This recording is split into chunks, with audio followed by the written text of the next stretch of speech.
Meus prezados amigos, vamos retomar um pouco o tema que a gente trouxe e que você já conhece. Há muitos livros sobre isso, há muitas obras sobre isso, mas eu quero só dar uma pequena pitada assim, para dar a entender como é possível interpretar o mundo que nós vivemos hoje a partir de outra perspectiva.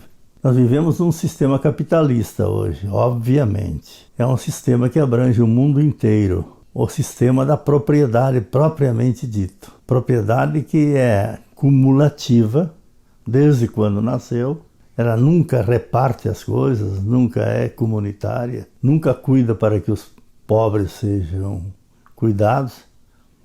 O sistema capitalista apenas pretende ter mão de obra para produzir lucros que se acumulam nas mãos de cada vez menos gente. Hoje, o sistema mundial de tudo que se produz está concentrado nas mãos de meia dúzia de pessoas. 500 e poucas pessoas têm quase metade de toda a economia mundial na mão. Uma pessoa que descobre alguma coisa e patenteia para si própria, pensando que foi ela que descobriu, e não pensando que foi toda a humanidade que criou as possibilidades que ele descobrisse isso, se apropria de tudo que é produzido desde então e fica super bilionário, enquanto os outros que trabalham, que suam no mundo inteiro, minguam cada vez mais e cada vez maior contingente de gente para poder sobreviver. Pois bem, esse sistema capitalista de hoje nem sempre existiu.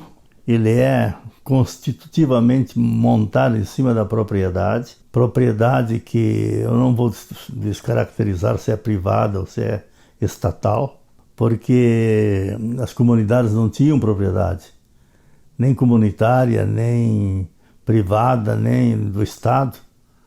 As comunidades anteriormente sabiam que tudo que eles tinham era de graça, tinha que cuidar para que todos pudessem viver bem.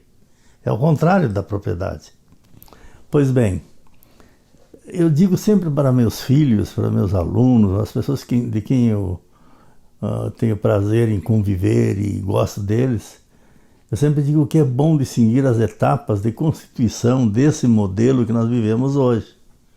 Do contrário, a gente não entende o que está acontecendo. Existem maneiras derivadas de um jeito ou de outro hoje, mas o sistema é igual para todos.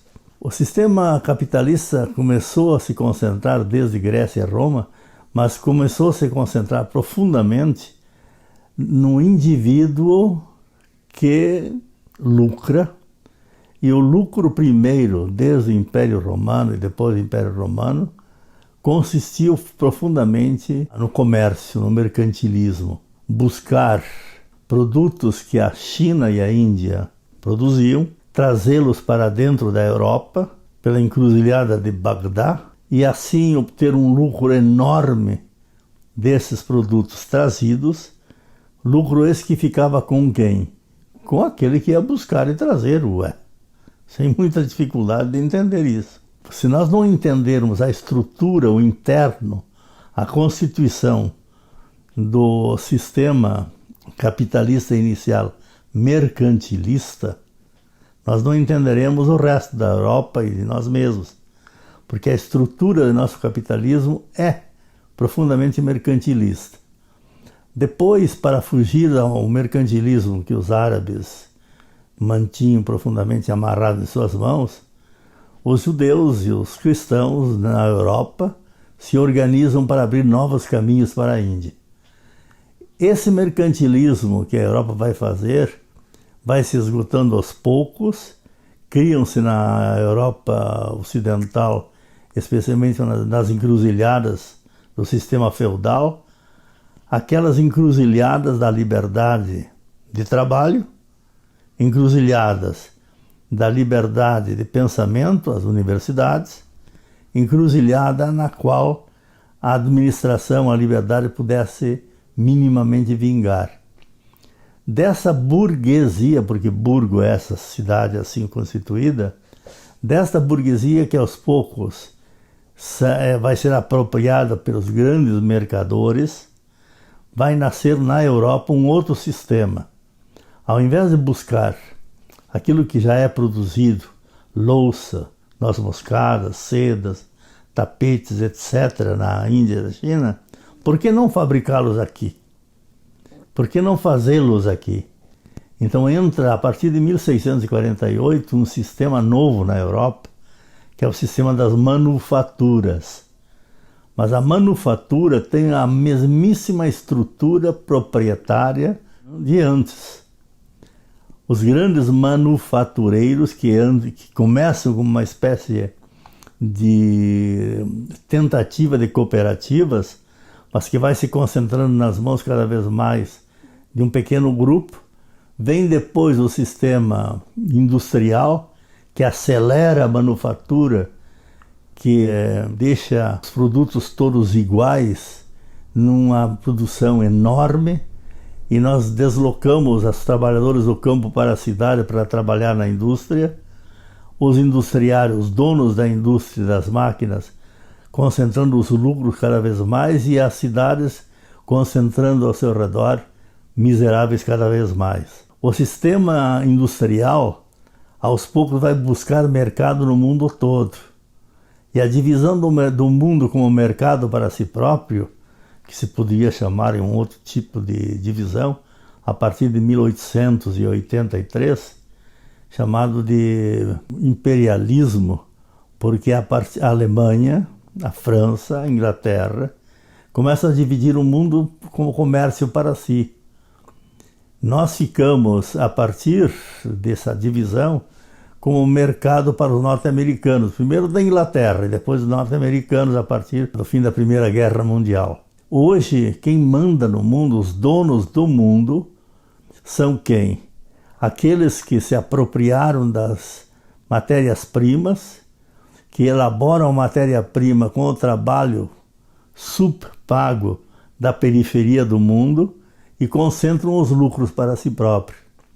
A partir da grande crise de 1929, que parecia que o capitalismo ia explodir, ia estourar, o que aconteceu? Os países mais industrializados, preparando já a Segunda Guerra Mundial de 1938, os países mundialmente mais fortes começam a concentrar a ponta, a condução desse processo. E nós temos a Inglaterra, a Alemanha, que antes da Primeira Guerra, e depois ressurge depois da Primeira Guerra, então com o totalitarismo de Hitler, etc., os nazifascismos da Europa. Nós temos os norte-americanos fabricando, buscando empréstimo na Europa para fazer ressurgir da crise chance de emprego, de trabalho norte-americano, que era o grande empreendimento que eles fizeram. E depois disso se concentrando na fábrica de armas. Então, é impressionante o que interessa para esse sistema capitalista centrado no mercado, não é o que é útil para as pessoas.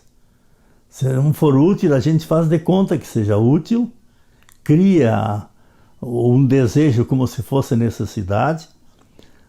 Então o desejo de ter uma arma, de matar o outro, de exterminar os outros, o desejo de se pintar, de aparecer, se cria isso como necessidade, necessidades maiores inclusive que da própria sobrevivência, da alimentação, do vestuário, da comunidade, da comunicação, etc. Se cria um desejo através da propaganda, através do ensinamento, através da inculcação na pessoa de que uma pessoa, para ser pessoa, precisa do tênis X.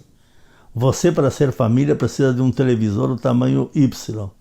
Você, para poder sobreviver, não interessa a comunicação propriamente dita. O que interessa é ter aquilo que aparenta para a sociedade a satisfação de um desejo como se isso fosse necessidade. Nós vivemos hoje num mundo impressionante. Agora com a crise do coronavírus, em que o mundo inteiro está sendo sacudido por esse pequeníssimo vírus, sacudido no sentido de que não adianta você querer salvar a economia, você vai morrer se você não se cuida. E a solidariedade e a perspectiva de que nós todos somos humanos iguais, a uma só humanidade, e que não há razão nenhuma da propriedade em que alguns se apropriem dos bens da humanidade toda em nome dos outros, e que a gente acha que mal é aquele que põe em questão os donos do poder, e não aqueles que tentam organizar as pessoas em comunidades participativas, realmente humanas, que conduzem à paz, porque ela nasce da justiça, da verdade, das relações de fato humanas. Nós vivemos num mundo, portanto, hoje, que primeiro foi liderado pela Inglaterra e Holanda, França. Depois foi liderado pelos países desenvolvidos na época do imperialismo. Depois da Segunda Guerra Mundial, o mundo foi dividido praticamente entre Estados Unidos, Inglaterra e Rússia. E alguma participação da França, alguma participação menor dos outros países. Quer dizer, repartir o mundo depois de 48 entre aqueles que podem ter bombas atômicas que nem foram eles que criaram, mas repartir o mundo entre os que podem dizer para o mundo que o mundo tem que ser, porque eles são os guardiães da ordem e da paz. Nós vivemos num mundo terrivelmente hipócrita, terrivelmente desumano, terrivelmente incapaz de superar a si próprio e fazer com que o homem chegue à beira de si mesmo, encontrar o outro, amar o outro, ser honesto com os outros, ser solidário com a dor do outro e com a alegria do outro. Um mundo que tem a chance toda de produzir hoje comunidade. Não basta imitar as sociedades comunitárias antigas, é preciso tomar dali o critério, isso sim, e organizar hoje um mundo que possa ser comunitário. Portanto, se você quiser interpretar as coisas que hoje acontecem, observe esse critério. O mundo capitalista baseado na propriedade, como é que ele organizou o mundo, como é que ele exclui da propriedade, da participação, o mundo todo, como é que se faz para extrair do mais pobres até a última gota de possibilidade de enriquecer os maiores. Ou então, retomar desde o início as chances comunitárias que moram em cada um de nós. Muito obrigado por hoje. Voltaremos depois. Obrigado.